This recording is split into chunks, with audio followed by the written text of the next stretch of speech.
Hey, That's better, right? yeah, I can hear you right now. How's it going, man? Hey, how are you? Well, thank you very much for your time. We are from Latin America, actually. We are a community, a rock community, and that El Rock es Cultura. We are like more than 10 million people on our community since 10 years ago, and well, dude, like really excited to have you here and to talk about your music and how you think about a lot of things. Thank you for that. And thank you also to keep rocking. And like now, right now, like we are looking to have more rock bands, and things are changing a lot of things, blah blah. Blah. But thank you for that too. You're welcome. Yeah, It's something that I really miss, man. We haven't been doing it for a while.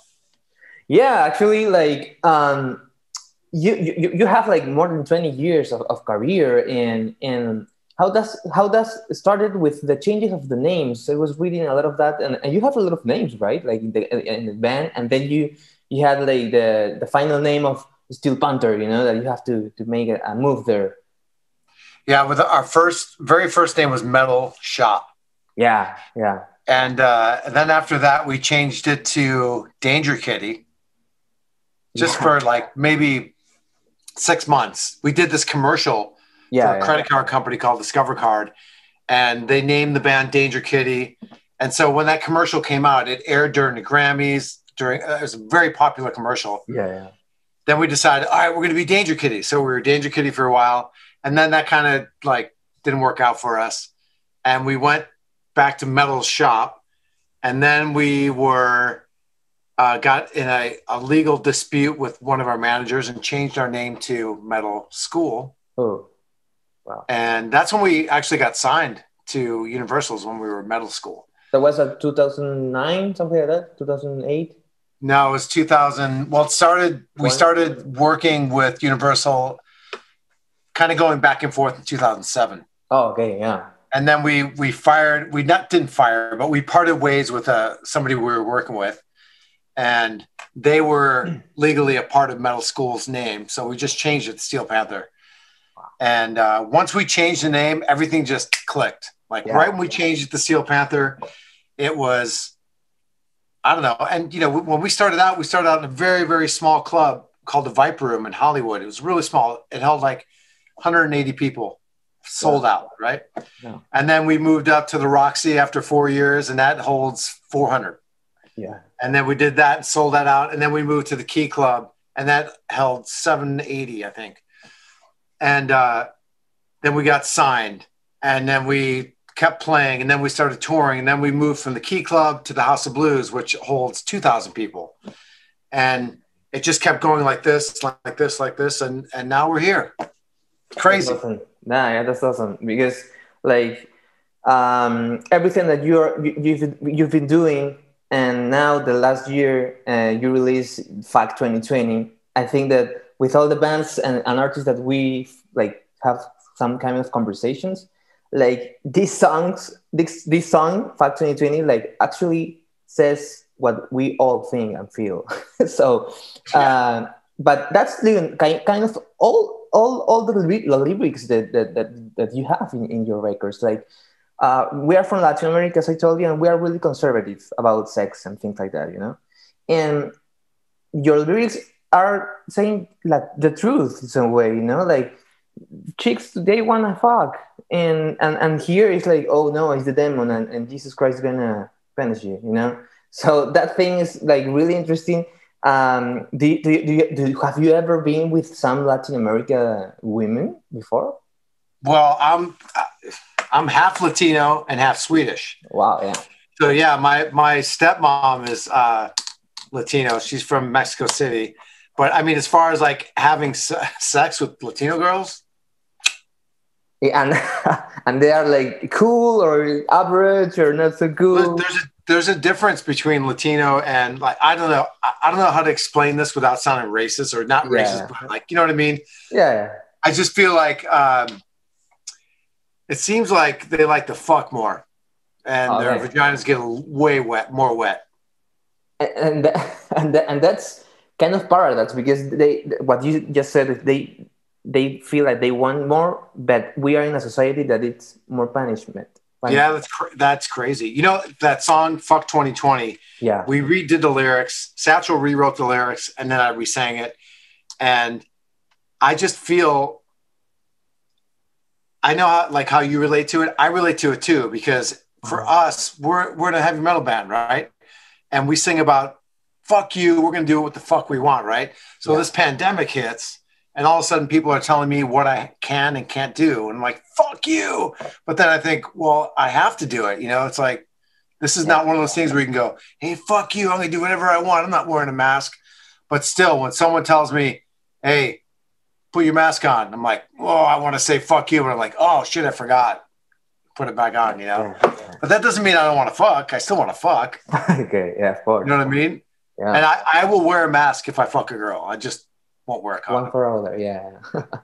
I'm at an age now where it doesn't matter. My sperm doesn't really work anymore. Yeah. Well, that's an advantage. No, you know, you can see the cool thing of that part. Totally.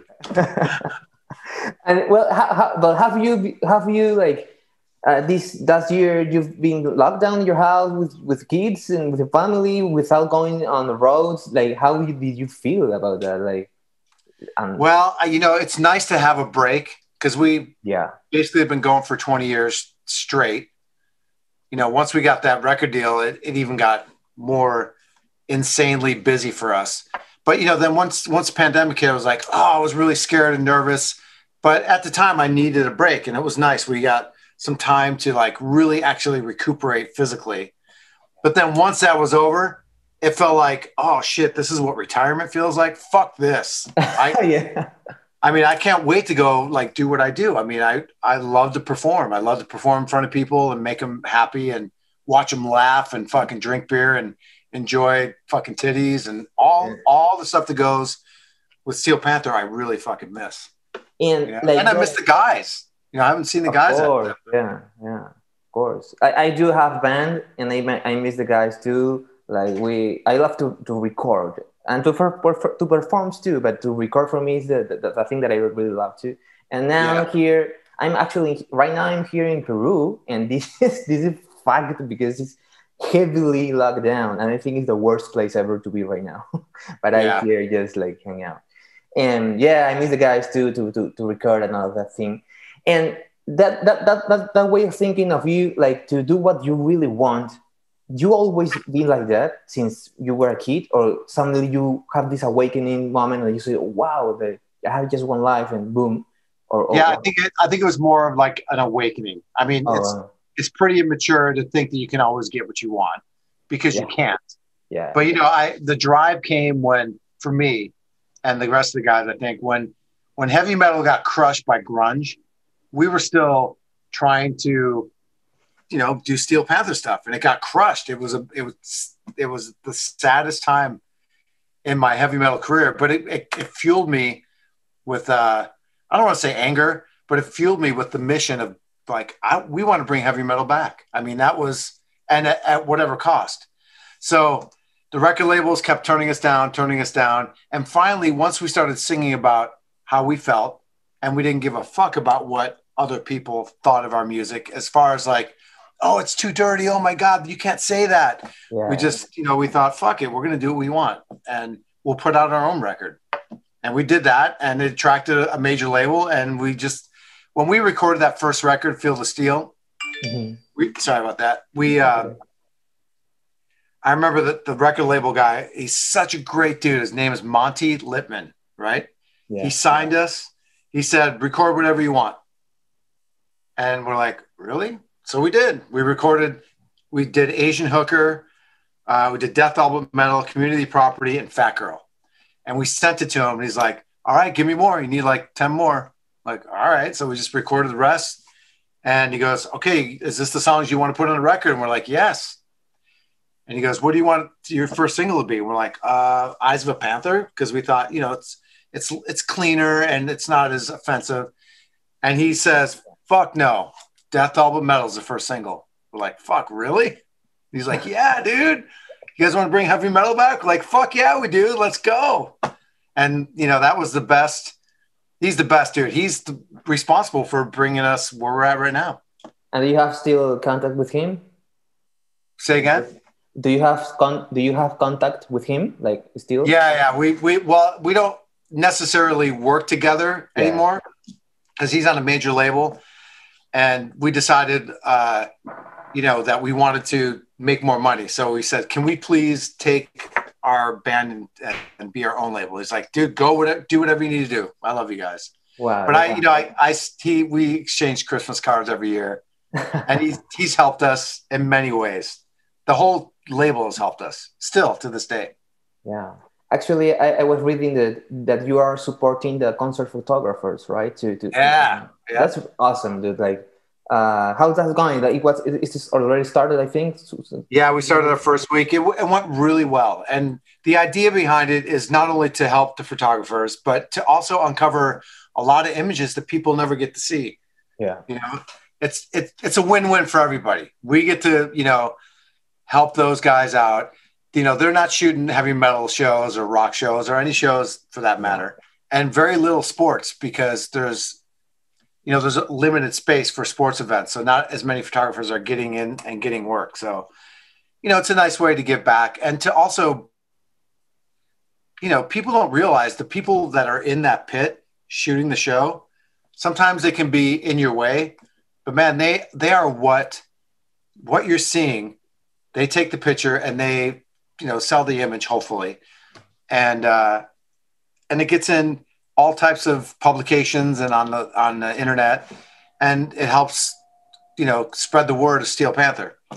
So we just want to give back. And it's really cool. And a couple of the photographers that we're going to feature are photographers that were around back in the metal shop, metal school, Danger Kitty days, and, from, 15, 16 years ago. It'd be really cool stuff for people to see. Wow. Like photographer from 15 years ago, like, wow. That's really cool. That's really cool. Like and we're still in contact, exactly.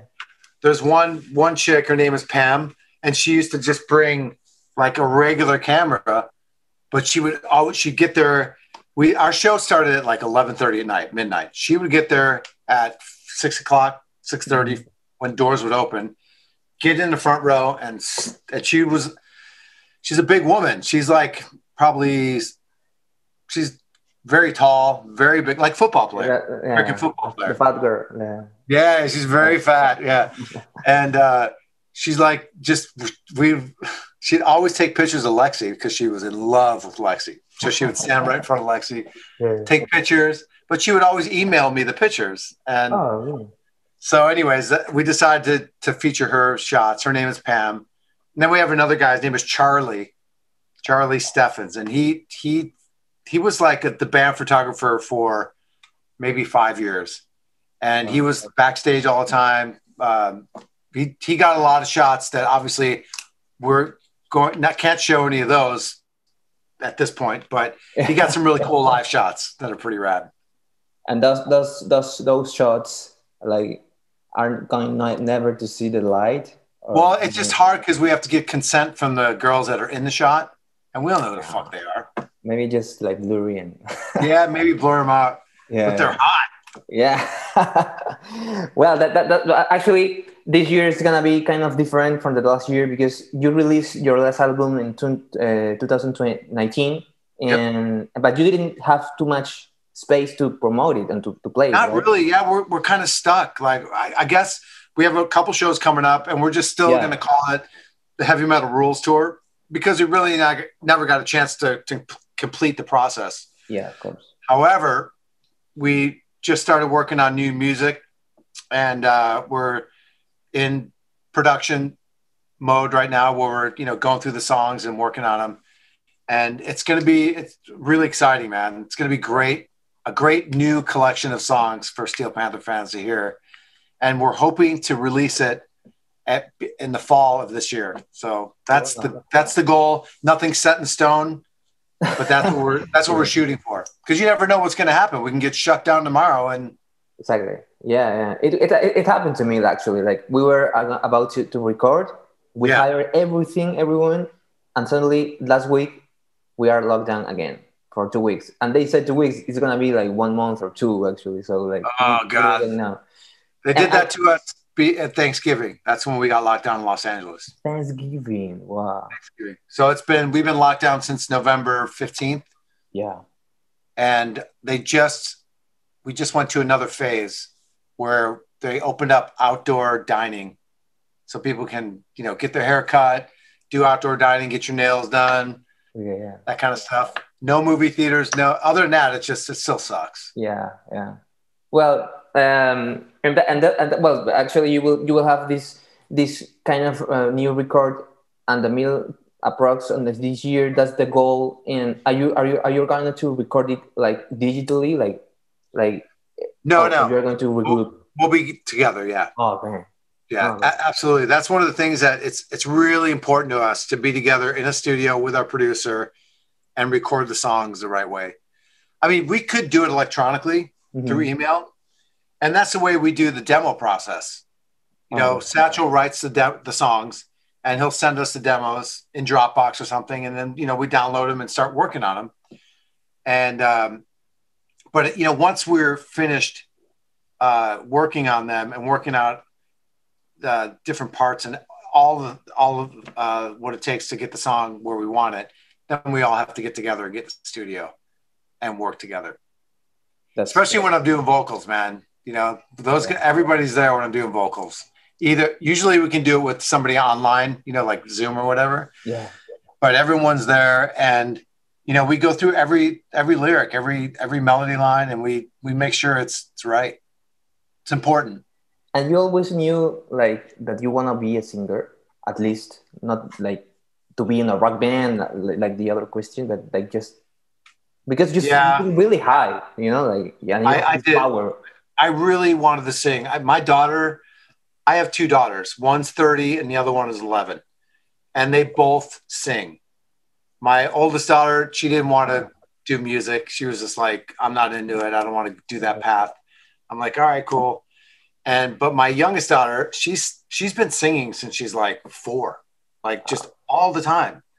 And she sings in key, which is really cool. It's important for singers to sing in key, right? Yeah.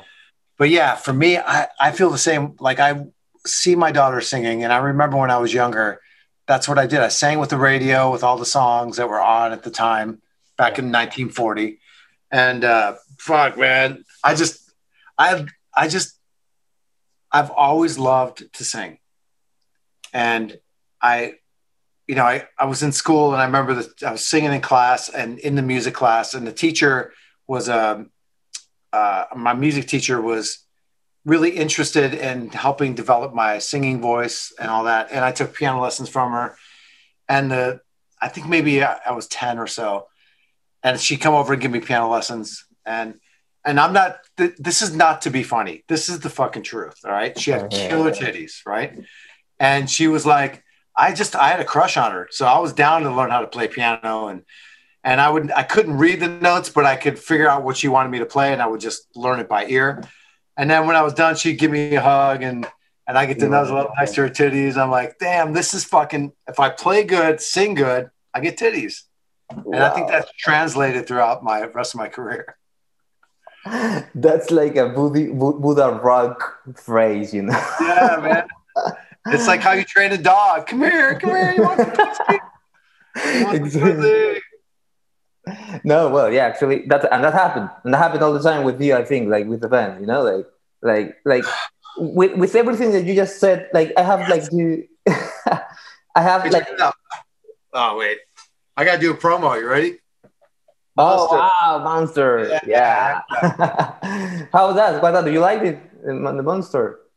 Yeah, I like it a lot. I drink it way too much. But it's because I get a bunch of it for free. Yeah. So I drink it, I drink it all the time. Give it to anyone who comes over. I give them Monsters. That's cool. That's really cool. That's all we drink. We don't even drink water, just Monster. Well, I have two things right now. I have some water, but here, I have this alcohol thing is from Peru, actually. And this pisco. Have you ever had this alcohol thing? I have not. Is that tequila? It's kind of the same strong like percentage of alcohol, Like Yeah. you will not remember yesterday, you know, like Oh, that's perfect. That's really good. Can it erase a whole year? yeah, of course. That'd be great. I'll drink it. I'll drink it tomorrow. Forget about this whole pandemic shit. You're right now in California, right? Yeah, Los Oh, Angeles. okay. Maybe I can send some for it. That'd be great. I live like the Hollywood sign is about 3 miles from my house. So I can see, you know, Hollywood is over the hill from me. Right where I'm at right now, Hollywood is about maybe 1.5 miles from my house. Oh, really, really near there. It's really cool. I really enjoy it here. It's a wonderful place to live. Yeah. Well, I've been there two times, like 5 years ago. I have to go again. I can bring this to you. Where are you gonna stay? I stay in Chatsworth. Chatsworth? Oh, that's cool. That's where all the pornography used to be filmed. Oh, wow. And like talking about pornography, have you ever been around porn stars too? Yeah, we did there's a company called Brazzers. Yeah. They're online, and we had 5 or 6 girls fly to Australia with us, and we did a whole promotional Brazzer pornography tour of Australia, and it was crazy, like the dream in some way. Yeah, it was really great. And they, you know, we were in Australia for 2 weeks, so they sent 6 girls with us. They left after a week, and they sent out 6 more. Okay. And they would come on stage, and it was awesome. It was fucking rad. Is there a video around there? Like maybe? Yeah, it was the all you can eat tour. Oh, okay. I want to watch it. I want to watch it, of course. Some super hot chicks up there, and that's a lot of Brazzer chicks. And all from Australia? Chicks from Australia or around the world? There's a couple from Australia, yeah. Oh, cool. Yeah, there's Brazzer girls everywhere because, you know, you can film, like you were saying, and just send the video somewhere. So you can film anywhere. Yeah. Right now, it's really easy to become like famous in general, but like in the porn store, like you can just upload your video on Pornhub, and if someone's is like a A&R of the porn industry, yeah.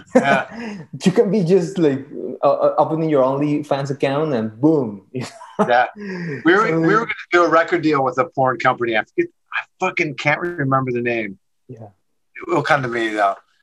And we were going to do like a cross promotion and actually do a porn. Satchel really wanted to do a video of us fucking girls, and you know, have our new song be that video with the porn chicks. Pornhub, that's what it's called. Pornhub. Oh, well, it's like it's really, really big, no? It's like Pornhub released our video for the last record.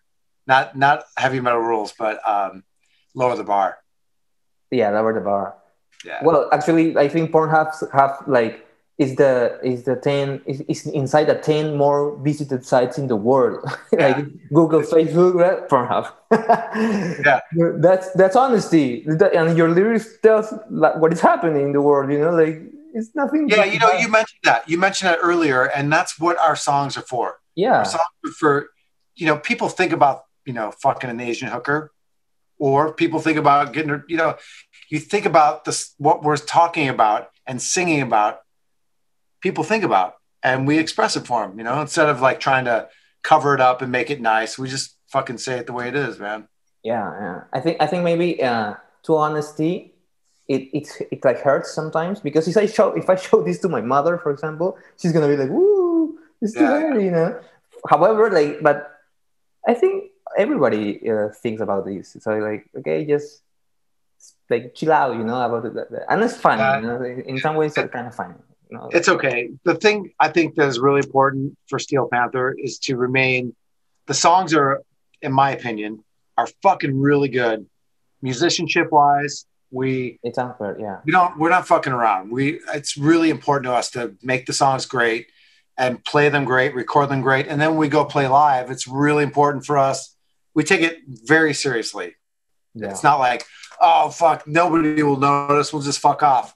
We play it as the best we can and entertain the fuck out of people and make them laugh. And that really is, that's the greatest thing ever. Yeah. Is watching people fucking laugh with their friends and they're like, oh, no way. Oh my God. I can't believe he said, holy shit. Look at that guy. Oh my God. And, you know, they're drinking beers and they're fucking with girls, and it's a fun time. And that's what it's fun to be around that. I really miss that energy. I need it. Of course, yeah. Well, and you said it like as a final product, it has a lot of quality sound, quality of melody and everything. Like as a project, as a what do you do? It's not just the comedy funny thing. It's included that thing, but it's as you mentioned. Yeah, it has a really cool quality on everything that you are like doing. Because I was searching something about like your Instagram and Facebook, and you actually have a lot of things that are all together to have in a real rock band. You know, you have the merchandising, you have the connection with the people. I thought I saw these videos on Instagram that it was like, what fucking day is it? Something is it? yeah. It's so hilarious that thing. That it's every one of you. I thought more about Lexi do that thing. Yeah, Yeah, that's really we cool. did it. We did it for 1 year. Wow. Yeah, because we did it for the whole pandemic. We did it for all of 2020. It was great. Really Since March till December 31st, we did. What day is it? Because still, I wake up and I'm like, fuck, what day is it? I have to remember what day it is, because there's no markers anymore. There's no tour. Normally, we have like an app on our phone for a tour, right? And it's called Tour Master, and all the information that we need for each show is in the app. So that's basically my schedule. I would get up in the morning on the tour bus, look at the app, and go, okay, what am I doing today? Here's what I'm doing. I got to be at soundcheck at 5. I eat at 6. I get ready at 7. Go out, stretch at 8. Go on stage at 9. Fuck bitches at 11. It's all in order. It's a schedule. And now, like, I have no heavy metal schedule. I'm like, I can do whatever the fuck I want. I guess it's kind of cool. I just need more cocaine. Yeah. Actually, like it's cool because you can say you can feel it at least once. How was to live something outside what you love to do, and it's just to make a comparison. I'm not ready to retire. Yeah, why? I'm gonna play till I hopefully when I die, I'll die of a massive kidney failure on stage. That would be perfect for me. Wow. I don't want to die at home. I don't want to die in a hospital. I want to die on stage, jumping off the drum riser. Yo, God! And just fucking die. Ooh, that's it. Yeah, or just like trip and fall and break my hip and my neck at the same time. In your legacy and how it is, but how you can balance like all the energy that you have and like to know your limits. Because if I go with your own like rhythm, I know that I can't do that.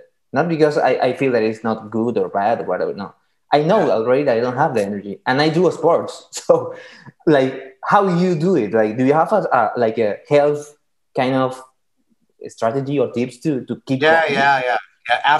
Health, fucking yeah, man. I do a lot of hiking, uphill hiking. Yeah. And I don't run usually, but I'll usually hike. And hiking, and I usually I hike with our producer a lot, the guy who produced all the records. Yeah. Him and I are hikers. So him and I will go up in the Hollywood Hills and we'll hike and we'll talk about recordings and fucking, what we're doing, everything. It's a great time. But while you're walking, right, fast up a hill and talking, it's perfect for singing stage because it's kind of like the same thing, But you have to learn to pace yourself. It's like fucking a girl, you don't just hop on and go, fuck yeah, and then you're done. You have to fucking take it easy, man, and take your time because the show is an hour and a half, 2 hours, and you got to keep that energy, and it's got to go like this, ramp up at the end, then you blow your load. Yeah. Well, that's a good tip, actually, to every angle. And it's true, man. Yeah, every angle. That's good. Oh my God, dude. I missed this. I haven't got to talk about this shit in so long. I'm just sitting here in my room. At least we have the technology, to connect around the world and to say what I will. I don't know if you can see this, but that's my wardrobe case right there, right? Wow. That's all my clothes for stage. Yeah, and you have the guitars there and the basement. Yeah, dude. I got this one here. Wow, my Eddie Van Halen guitar, and then I This is the new Eddie Van Halen guitar, dude. You hear my The Satchel model. Wow, that's cool. Yeah, this thing's killer, man. And It's a great guitar. Do you play it like every week, every day? I play just about every day. Wow, that's cool. Definitely cool. Yeah, I mean, I'm not as good as Satchel, but I can play guitar pretty well. Yeah, of course. I really like playing guitar. I can play guitar sitting down really good. Standing up, not so good. Yeah, it's different actually. Like I do play guitar too, and I feel the same. Like, and without pick, I have to play with my fingers. I don't know, like fingers. Yeah, yeah. That's because you're Latino, bro. Yeah, yeah. I think yeah. But actually, I studied music, and I studied piano too. And actually, I had that like memory when I was studying at the beginning with. But it wasn't like a hot girl and nothing. It was just an old lady, and she was like trying to make me understand the partiture. But I was just playing, knowing what she wanted to listen. You know, so I was like, okay, this is the thing. But for me, it was like Chinese words in that moment. Right. You know? And for you, what's the instrument that you would like to learn, like that you don't know? Well, you know, I play guitar, but I never really learned any theory of music. So it's difficult for me. I play mostly by ear. And what I've learned, you know, I try and watch Satchel play, and it's just, he's just, I don't know. He's just great at it. You know, he's the man. Yeah. Right. And so I guess for me, I would really like to expand my soloing, my guitar playing. Yeah. Because I have a bunch of licks that I've known for a long time, and you know how it is when you like I watched. That's what I was trying to say. I watched Satchel play, and I'm like, fuck, I want to do that, and I try and do it. I can't even fucking do it. My fingers do not move that way. Yeah, you can think it, but you can't do it. It's like, exactly. It's like this, and this. I don't know, man. But singing, I can fucking sing really good, no matter what. Oh, that doesn't. Well, I don't think that some choruses sound like high notes, but not that I will sing them. Well, yeah. I think like we have everything to share to the people. We are the elrockescultura community in Latin America 10 years ago. Like, we are really happy you to still doing what you love to do. That's our like gift, actually, like from you to us. And well, I think we are like really excited to hear any plans for you. You're recording a new album. You have the dates, the new tour dates. I just want to say this. If you want to check out our upcoming tour dates, go to steelpantherrocks.com, and all our dates are there. And, you know, once everything opens up, we are going everywhere. I think we're going to go on tour for probably two years, just like every other band. I mean, we're just going to go everywhere. You should come to Latin America at least. Like, we want to. We've been working on that before the pandemic hit. Yeah. We had some stuff set up that didn't work out, and it's, you know, it's difficult to put all the dates together and make it all work. But hopefully, you know, we've had enough rest, so we're ready to go out and just fucking kill it. Wow, we are waiting for that. Thank you very much. Thank you very much. You're welcome. It's nice to meet you. Really nice to meet you. And we are here with MICHAEL STARR, the lead singer of Steel Panther. You rock, man.